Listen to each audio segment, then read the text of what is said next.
The word sadhana, Sadh,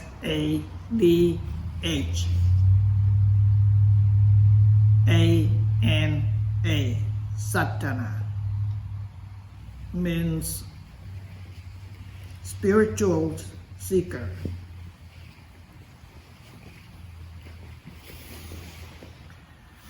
We're all here sadhanas.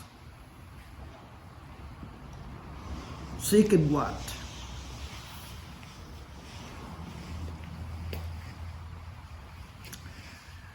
I guess the very most answer will be the happiness. But how do we find happiness? Because of the definition of happiness depends upon each individual's point of view. So we don't know.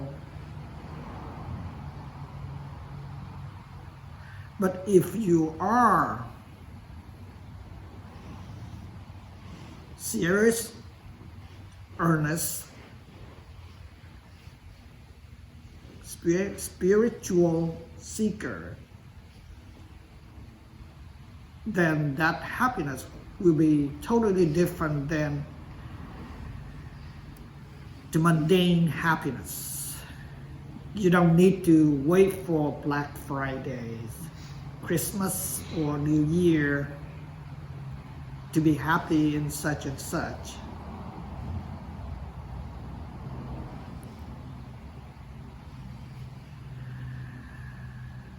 I spent quite some time over the Far East to find happiness.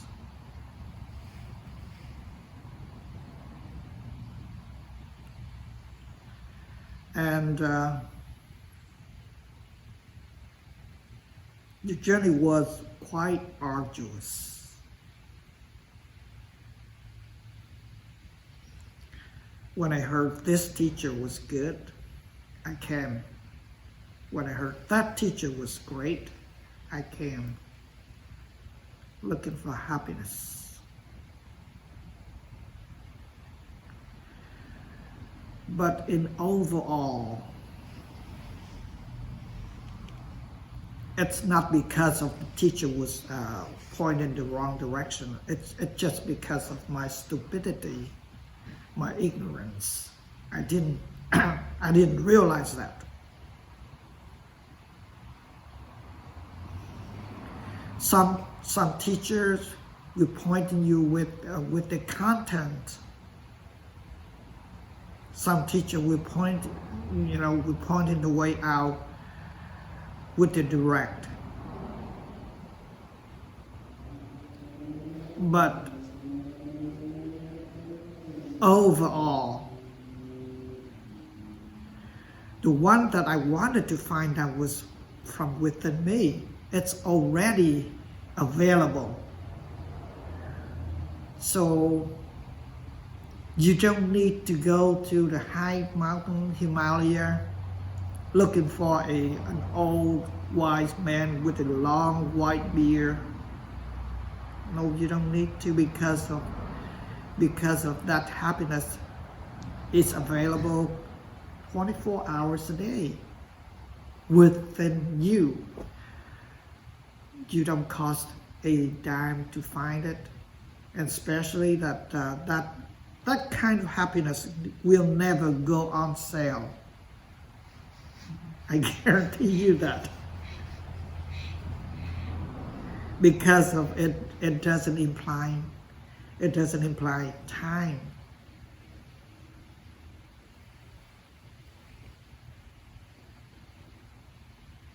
Time doesn't have business in such a place.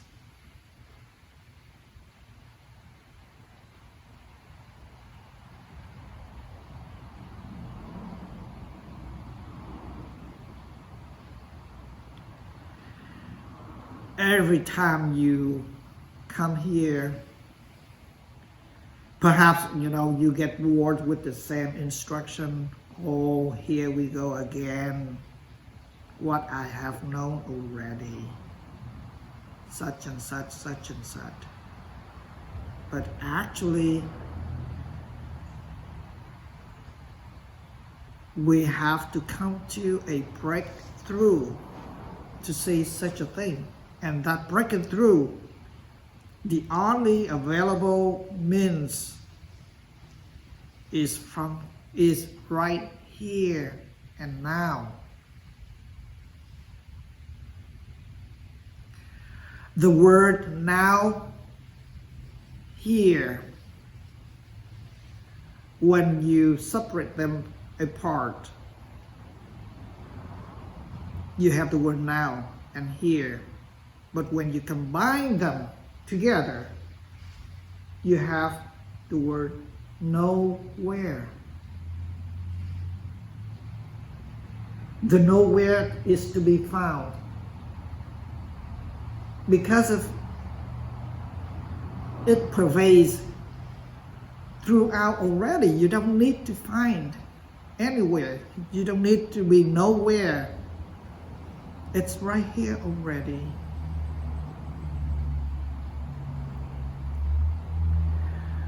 The Buddha enlightened just for that purpose, and he became a Buddha. And I'm so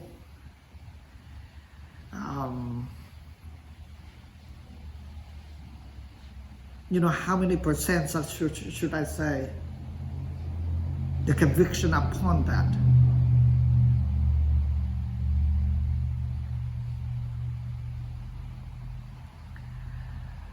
As soon as you touch it,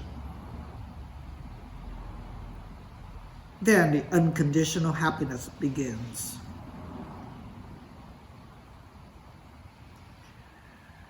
When I say it is available 24 hours a day,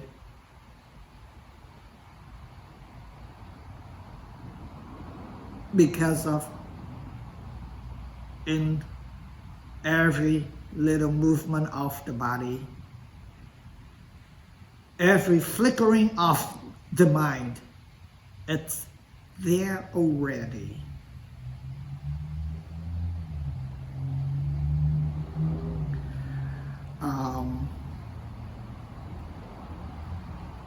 In some of the sutras, the Buddha emphasizes that you pay attention to walking, sitting, laying down, eating, urinating, and defecating. That level of attentiveness. When I say urinating and defecating, it doesn't sound so nice. But that kind of level of attentiveness, where the consciousness resides. Oh, nothing to be secret, nothing to be something hidden. It's a consciousness. Omniscient. It's everywhere. And earlier that I said that when you pay attention to an object, and then perhaps you look a little bit further down, deeper aspect, if you can find that which knows.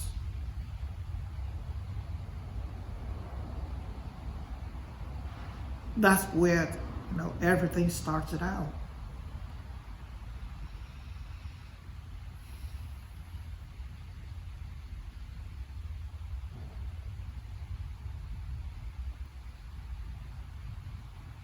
Of course, that it does not. I have to say this. It does not give you an extra dime in your bank account. No, it does not. but it gives you happiness. It does not prevent you from sickness, from cancer, or such and such. But once you know, you are the son and daughter of that which knows, then it doesn't matter that if you're sick, if you're poor, if you're Donald Trump or Joe Biden. It doesn't matter anymore. Because of nothing can touch it. Unshakable peace, unshakable happiness.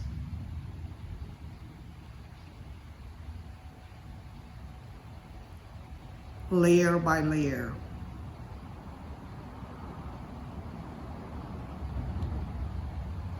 This body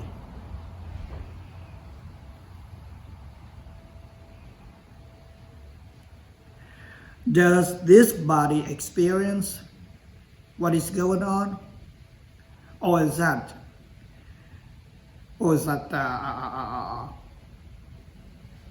the experience knows this body?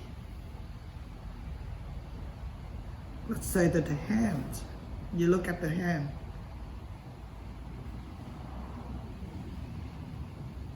Do you know the hand, or the hand knows you? Evidently, you know the hand.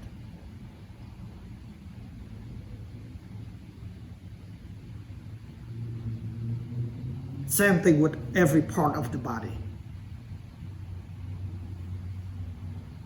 We go a little bit deeper.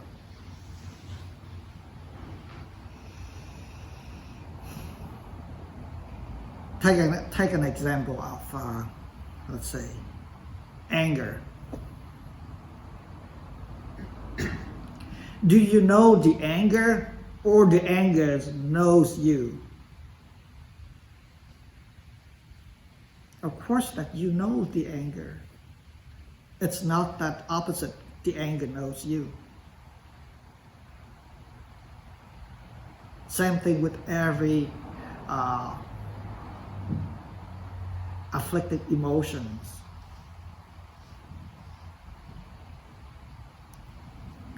Perhaps we go a little bit deeper. The intelligence. When you first learn 2 + 2 is 4, you never know. When you didn't know that, and then you do the calculation, 1 2 + 1 2 is 4, or 1 + 1 + 1 + 1 is 4. That is a preliminary process. But once you understood it, and when I ask you that 3 + 3, you automatically answer 6. That's intelligence. Do you know that intelligence, or that intelligence knows you? You know the intelligence.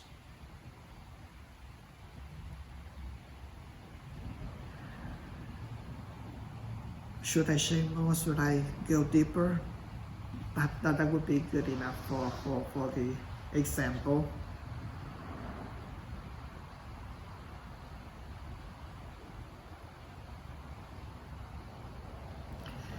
But just because of we're getting used to looking outside, our attention looking outward with objects, and that's why when you hear such a thing, you're not real familiar with it. But as you look inside to find out, to do a little bit of dissecting, to see what is going on, then you will find out that, it's right there. Nothing is mysterious.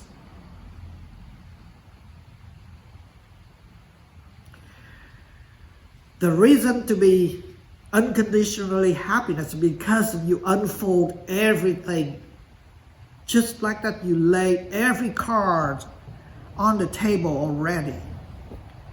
There is nothing mysterious within this body-mind anymore.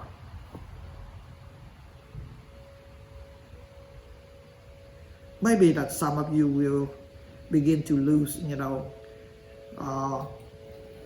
a sense of losing a social security number. No, it's not social security number, it's still there. Your bank account's still there. I guarantee that. But it's just that when you cast every card down on the table to the last card, it's all there. Nothing else.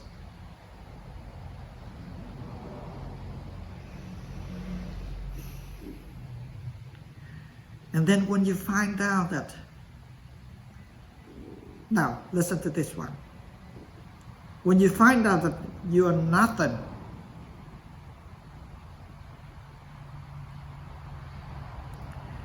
and this nothing means everything.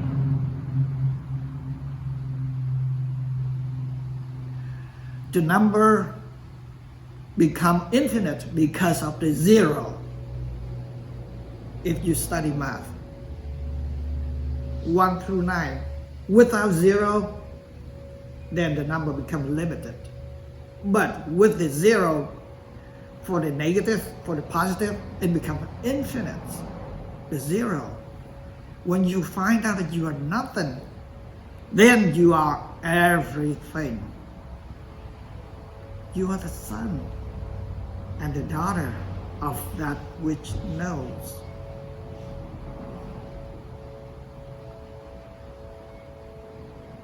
And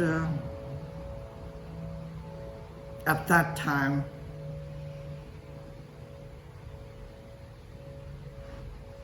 death is just a joke.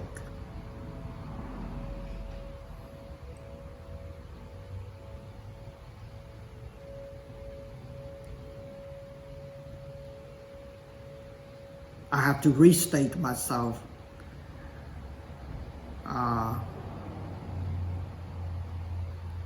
I don't wipe out all fears yet. There are still fears within me. There are still miles for me to work on.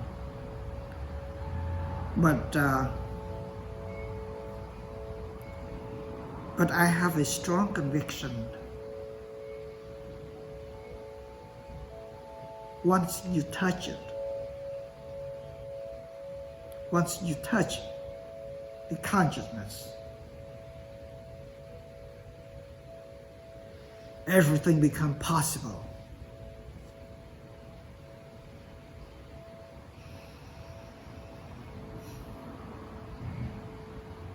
The mysterious question whether what death is, who am I, what is free will open conspicuously for you to say, for you to look into it. And you don't feel lost for such a thing anymore.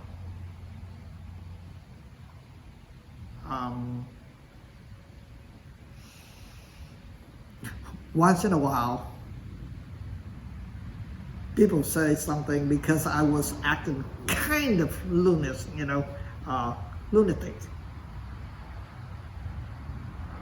I don't know where, but years ago that my friend told me that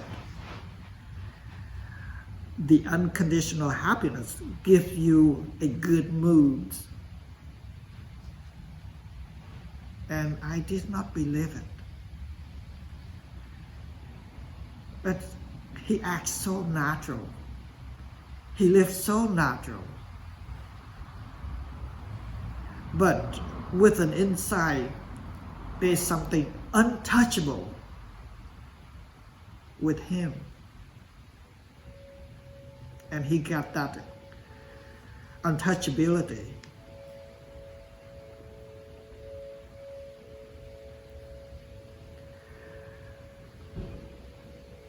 Just a bare glimpse of it would create an enormous effect in our everyday life already.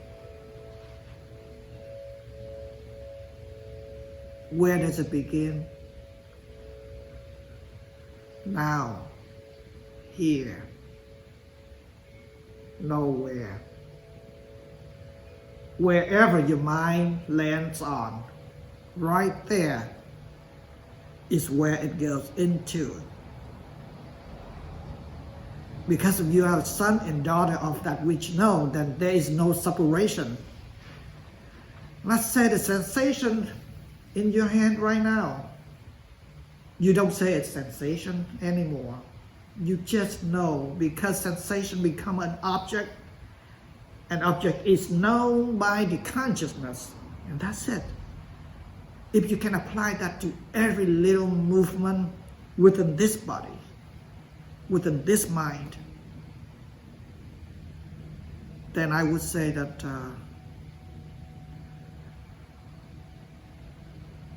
your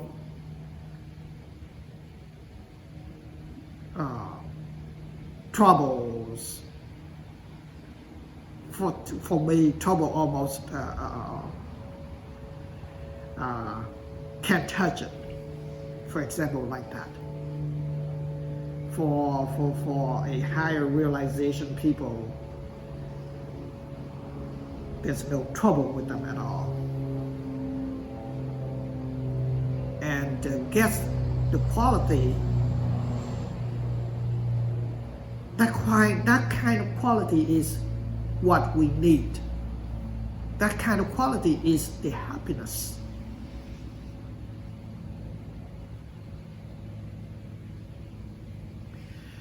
It doesn't matter how much money you have. You cannot buy that one for the price because of its unconditional. But with a little bit of investigation, with a little bit of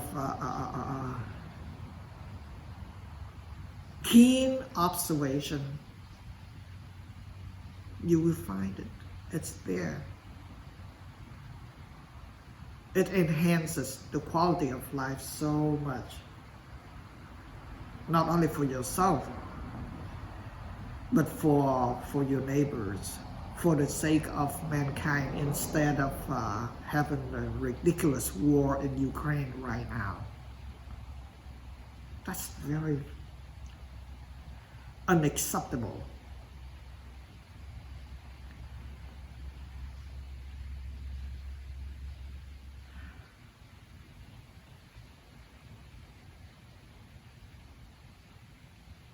We are all 7 billions, maybe going up to 8 billions. We look for that, but hopefully in the right direction.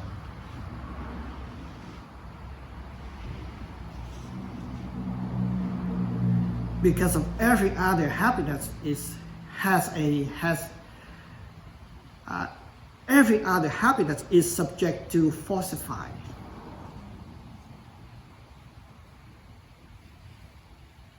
The falsity in fame, in money, every kind of material happiness, conditional happiness, will not last.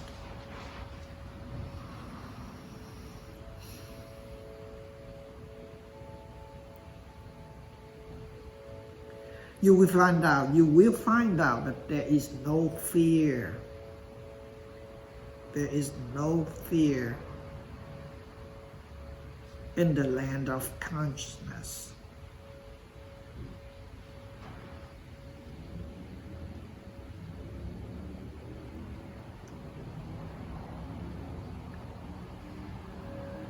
This body may die, but in the perspective of the consciousness, it just a transitional stage. It changed to something else. There's no death. All the molecules, all such a thing, they transform to something else. Same thing with the mind.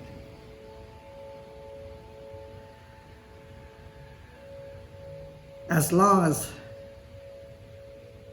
you don't mind what is you don't mind what you transform into, then everything will be okay.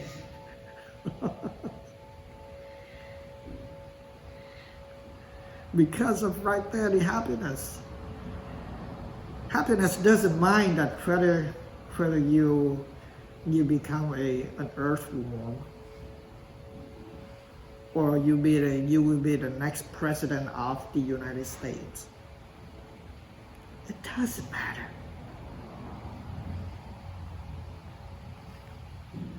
Being an earthworm, if you're happy, then that counts. But if you are the most powerful figure in this earth, and if you're not happy, then the quality of life is not good. And where does that come from? To find out what consciousness is. And again, I would say, I have to reassure that you don't gain any more money in the bank. You don't. You still get sick. You still get old. You still get die. But such a thing doesn't have an effect upon the consciousness, because you are the consciousness. When you are the consciousness already, then nothing matters anymore.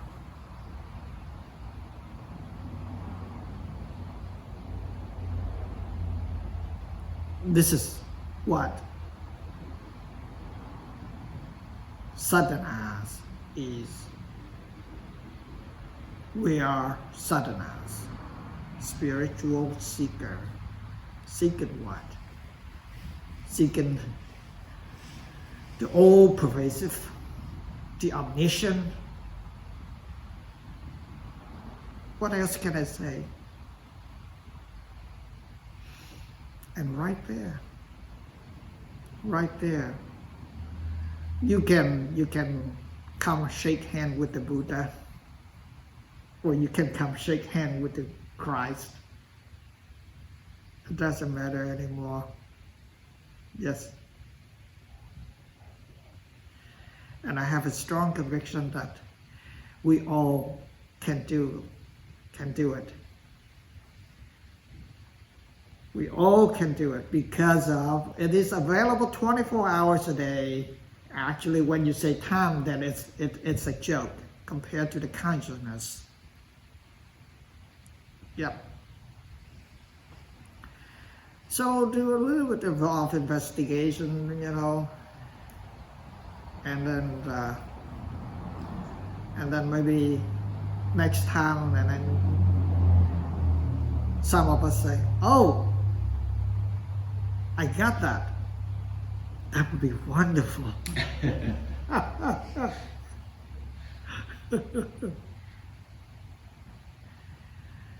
Any question, please?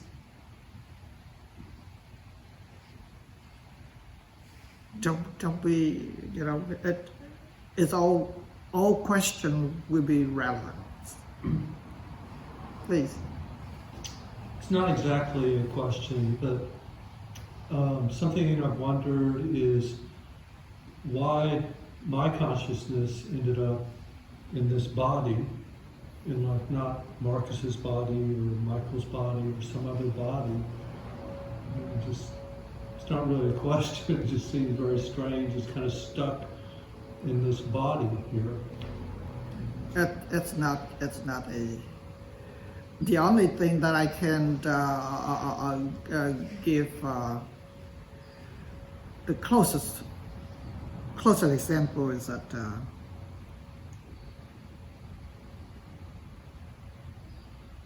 a light bulb. When the current runs through the light bulbs, it gives light. The light bulb is just like this body. Light bulb is just like this body. And the light is just like the mind. But the currents that go through is where the consciousness is. So the current doesn't get stuck within this body. No, it's all pervasive. So it's not that your consciousness is different than Marcus one's, or her, or you.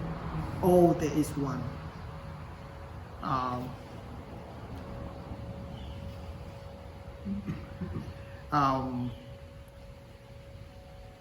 Sometimes we are mistaken with the term panpsychism. There is a, I don't want to go into that, but something behind the body-mind in order for the body-mind to function.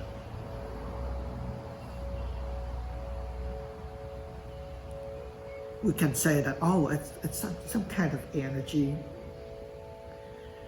I reluctantly say that which know is an energy, because it goes beyond that.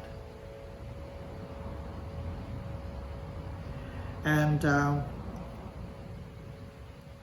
the other thing is that we do investigate, do a little investigation to go into it. That's why I said that, does the hand knows me, or do I know the hand? Of course I know the hand. I know my mind. I know all of the mental factors which is going on right now. I know. Now you put away the I. You put away the I, the one which identifies with the address, the phone number, and the social security number, bank account. When you put that I away, what is there left? The knowing. Because the knowing that knows that your social security, your bank account, it knows everything. So the knowing doesn't get stuck. Sometimes we got mistaken that the inquiry is like that the brain, the matter that produces the consciousness. No, it goes opposite.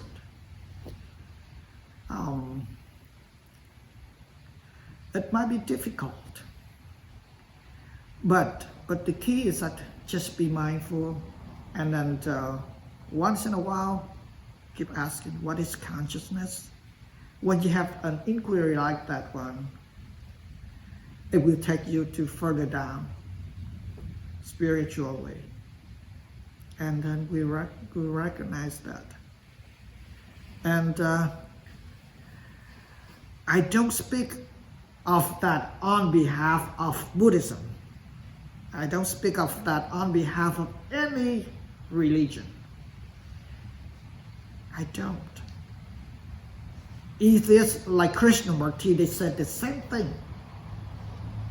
If you have read Krishnamurti, he's against all religions. But he said the same thing. It's just a different kind of language, that's all.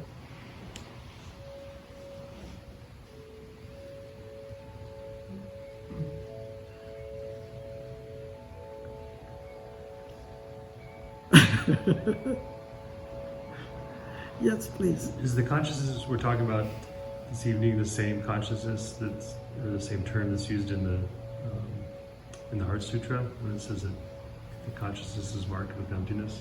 Non-dual. Heart Sutra, Yeah. non-dual.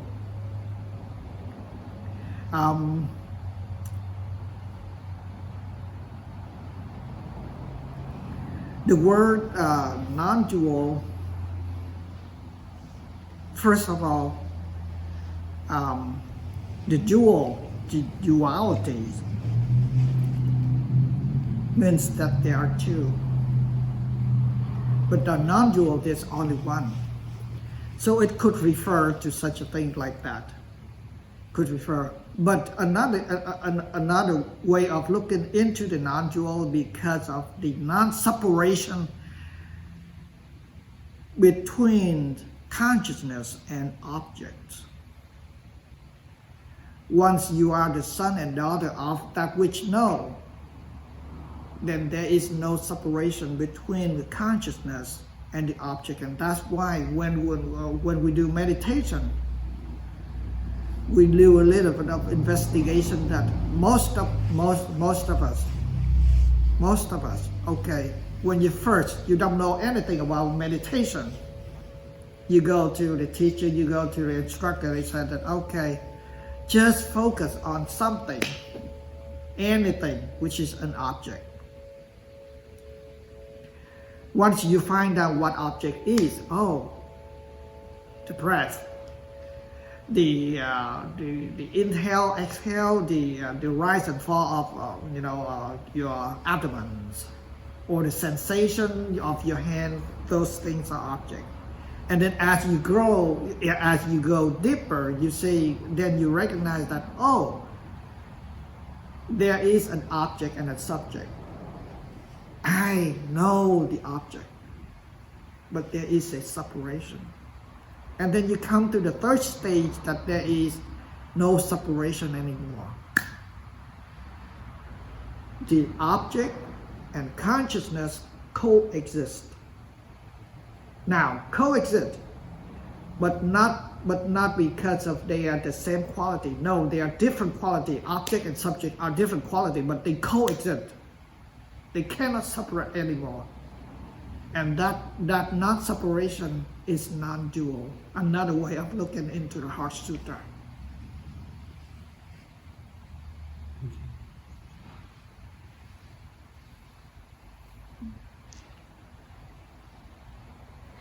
Yes, please. So, speaking from my experience, no state of mind or feeling is permanent. Happy, sad, wake up, go to bed, incredible idea, not feeling very smart that day. It's always this. Up and down. Right. So when you reach that state of unconditional, there's no condition of happiness, do you find that you still have this still within it? Or is it very, very consistent with moods and thoughts and permanence? Or do you still surf? There's still a surfer, but you're not attached to it anymore. It doesn't matter. The surfer is the content of the consciousness, the dance of the consciousness. Mm-hmm. It's all, a couple of weeks ago, I was writing a paper about the dance of the consciousness and the dance of the consciousness. Everything is a dance within the consciousness. And that dance can change the mood. But it doesn't affect you anymore. It does not. So you don't chase it. You see a beautiful painting, you stub your toe, you might have the spike quick. Yes. But you just don't attach and chase it. Yes. And then maybe I can go a little bit deeper into this because of maybe I can talk about a little bit of the level of jhana, concentration that some monks who has a so strong concentration, so strong of the stillness of the mind that this is Ajahn Brahm. They put all kind of sensory wires, and then he went into the deep coma. I say deep coma, not he went into the deep jhana, and they did not inform him what's gonna be. So suddenly there is a loud noise going on, and then his mind flickers. But as soon as his mind flickers like this, it went down and then it goes straight again. That's the level of Just concentration. bounce and bounce and bounce and bounce. Yeah, if we did that, then we got it bouncing, but then him, pip, that's it. Incredible, huh? Yeah. And something like this one, I'm using that for an example, that the up and down, the dance of the mentation of mentality is all dancing, and there's no affected anymore because you are the consciousness. Right. Everything happens within the consciousness. You are not that mental faculties. You are not that mental factors. You are not afflicted emotions anymore. You are the consciousness which looks into all aspects of the mind. So happiness, sad, such a thing, it's a joke. It's just a phenomena. Arising, passing away, arising, passing away. Great. Yeah, it's this happened to you. It's you to you. It's the same. Yeah, but I like that because it feels more forgiving. You know, because otherwise it seems very strict that you'd never have a dance. You'd always be happy no matter what. So it's good.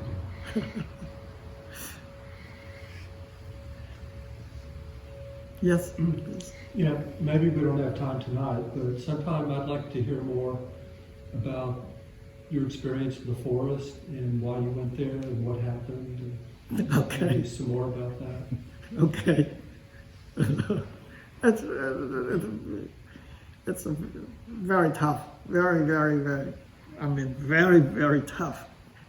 But yeah, but I was happy that I experienced that. Sometimes that what you went through did not give you any significance of while you're on the path of spirituality. But then some other times when a condition is right, and then it just like that, and then you understood, holy moly, all the time I was there I did not understand, but now I understood. It's just like that during that time that during the hardship, in studying meditation, you didn't get anything, and you thought that no, it's not like that. It's just like an underlayment that organize everything right there, and then one day it just popping up, and then that's it. This is what he meant to be. He meant to say it. He meant to teach us, but we didn't get that. I went to two retreats, Goenka style, which is really tough. I mean, tough one. I always start at the lesson 7. Always the first retreat at the I say it at the level 7, and then okay, I'm gonna do it again. So I register for the second one. I start at level 7 again. So, but then years later, this is what he meant when he said that. So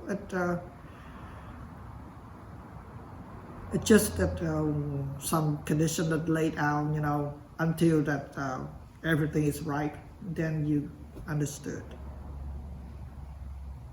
It's just right now that, let's say that we're kind of muddled to understand about the consciousness about the mind, such a thing like that. But then maybe when you come home on the way driving home, oh, this is what I say. It could be. Yes. Any more questions, please? Marcus? You look smile, you look serene, so maybe you must have gotten something. Yeah, all I can say is I can relate to a lot of stuff you say. Oh, And I hear it many times and they say, so I try to practice it too, like you say, you know. For others, like monks, you'll see it blip once, but for us, it'll blip, you know, a few more times. And I do see that. And I've learned to just try to bring myself to just let it blip once. It's one, right now it's not once, but it's a few times, but much less than it used to be in the old days. The old days, you know, I keep thinking about it. You know, it's like, oh, this person, you know, like you have conflict at work, and you'll keep thinking about it. Now I just say, well, no, I did what I had to do. That's it. Yesterday, it's done. well, may I put it down? May I say something more? That it doesn't matter that if you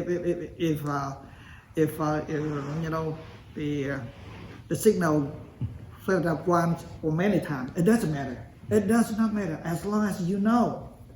That's important because the knowing is the key factor of everything. It's not that you don't count as one flick is good or 1,000 flick is bad. No, you count that. You can flank one flick, you know. 1,000 flicks, you know. And the knowing is important. The knowing is the key. That's what consciousness is. That's, you know, sometimes this is not, you know, the consciousness made you. Sometimes I wanted to say that, but no, it's not. So it's just remember that we are the son and daughter. I love this phrase. We are the sons and daughter of that which knows. And once you are son and daughter of that which know, you don't relate it to any flickering mind anymore. And the more that you don't relate to it, the more serene, the more, you know, equanimous you are. And then you can find that the quality of life is way much better. Way much better. Okay.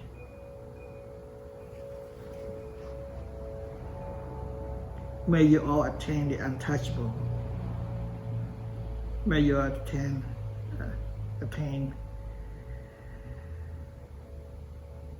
the equanimity which came from that consciousness, because of we all share the same consciousness, and that will bring the eternal peace and happiness. Thank you.